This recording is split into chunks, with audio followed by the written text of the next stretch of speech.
रावण ने सीता देवी का अपहरण किया और उसे अपरिहार्य रूप से श्री राम तथा वानरों के आक्रमण का सामना करना पड़ा। इस परिस्थिति में क्या किया जाए? रावण ने इस पर चर्चा करने के लिए अपने मंत्रियों को बुलाया। उन सभी ने रावण के अहंकार को और अधिक फुला दिया और यही कहा कि रावण और उसकी लंका नगरी दोनों अजेय है। किंतु लंका में एक व्यक्ति थे जो इन सब मंत्रियों से अलग थे। वे थे रावण के सबसे छोटे भाई विभीषण। विभीषण शब्द का अर्थ है भीषण आतंक देने वाले।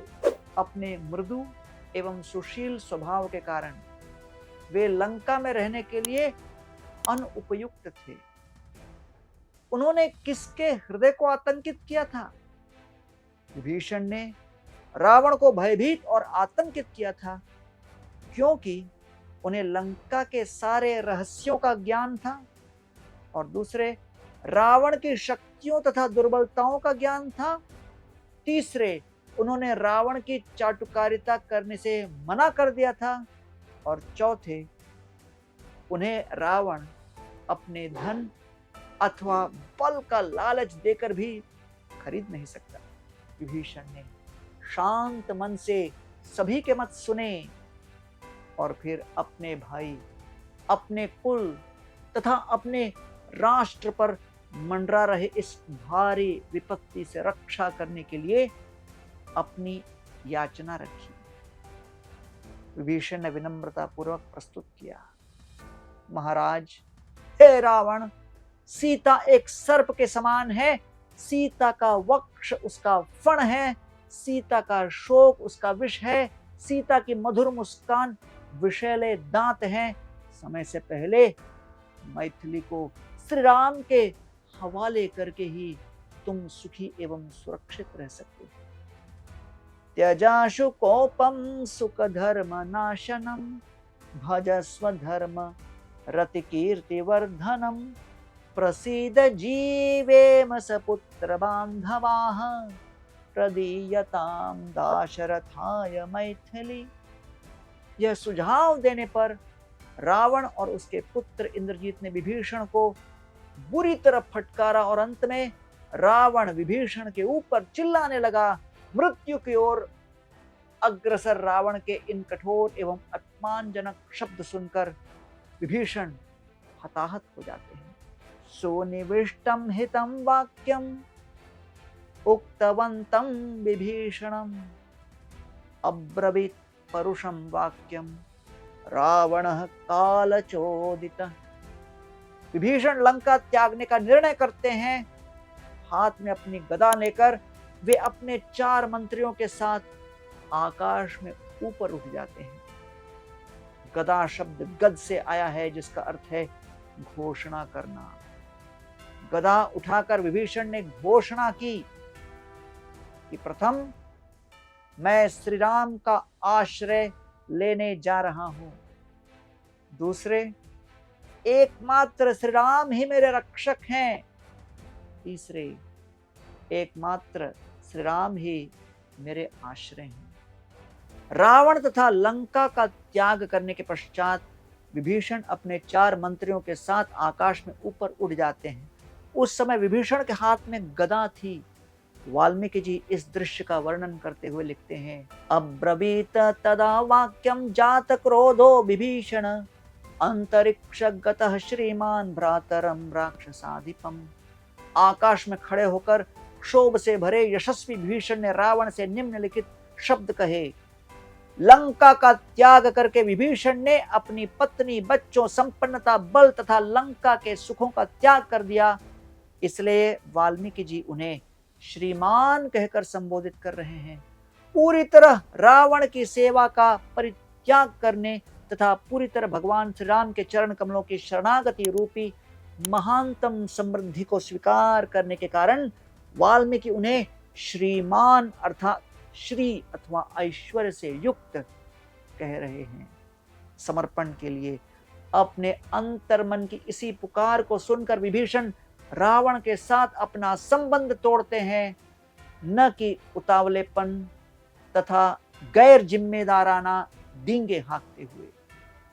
मृत्यु जिसके सर पर नृत्य करती है, वह अपने हितैषियों द्वारा दी गई सलाह को भी नहीं मानते। विभीषण हाथ में गदा लेकर तथा अपने साथ 4 राक्षस मंत्रियों को लेकर आकाश में ऊपर उठ जाते हैं।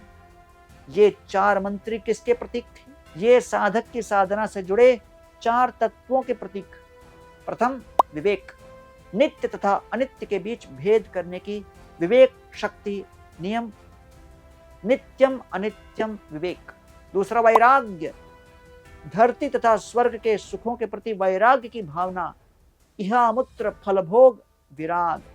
तीसरा, मुमुक्षुत्व, संसार के बंधन से मुक्त होने की तीव्र इच्छा। और 4, शम दम, धैर्य एवं सहनशीलता द्वारा इंद्रियों तथा मन पर अनुशासित करते हुए अर्जित की गई आत्म संयम की संपन्नता, शम दम आदि संपत्ति। ये 4 राक्षस मंत्री शरणागति के 4 सीमाओं के भी प्रतीक हो सकते हैं। पहला, अकिंचनत्वम, कुछ भी मेरा नहीं। अनन्यगतित्वम, मेरा अन्य कोई गति आश्रय नहीं। सरलता, साधक को स्वीकार करने में भगवान की सरलता। और चौथा, शक्ति, भगवान की शक्ति असीमित है और व्यक्ति कितना भी पापी क्यों न हो, वे किसी को भी आश्रय देने में भयभीत नहीं होते। आकाश में भाग्यवान विभीषण रावण से अंतिम शब्द कहते हैं, निवर्यमानस्य मया हतैषिणा न रोचते ते वचनम निशाचरा परितकाल हि गतायुषो नरा हितम च गृह्णन्ति सुहृत् ब्रूरिरितम। तुम्हारे हित की कामना करते हुए मैंने तुम्हें समझाने का भरसक प्रयास किया, परंतु हे राक्षस, मेरी चेतावनी का तुम्हारे ऊपर कोई प्रभाव ही नहीं रहा। जब विभीषण अपने 4 पार्षदों के साथ आकाश में विचरण कर रहे थे, सुग्रीव एवं अन्य वानर सैनिकों ने उन्हें देखा और भक्त होने के नाते वे श्री राम की सुरक्षा का विचार करके चिंतित हो गए। सुग्रीव ने अनुमान लगाया कि वे 5 राक्षस उन्हें मारने आए हैं। आकाश में खड़े विभीषण ने भगवान श्री राम की सहानुभूति को आकर्षित कर लिया। जीवात्मा के लिए भगवान का शरण ही सर्वश्रेष्ठ है और वो कितना कठिन कार्य है। वे जानते हैं कि केवल शरण में जाना पर्याप्त नहीं है, उन्हें अपनी इच्छा व्यक्त करके उसकी पूर्ति की याचना भी करनी होगी। उवाच च महाप्रज्ञ स्वरेण महता महान सुग्रीवं ताम च संप्रेक्ष्य सर्वान् वानरयूथपान्।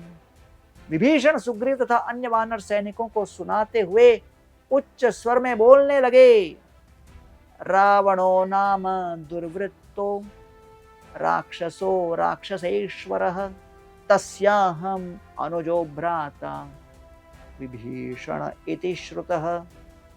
हे वानर सैनिकों, मैं राक्षस राज रावण का भाई हूँ। रावण अत्यंत दुष्ट है। उसने सीता का अपहरण किया, जटायु का वध किया और मेरी मंत्रणा सुनने से मना कर दिया। उसने मेरा अपमान किया और मुझे निष्कासित कर दिया। फलस्वरूप मैं लंका तथा अपने परिवार का त्याग करके श्री राम द्वारा संरक्षण प्राप्त करने के लिए यहाँ आया हूँ।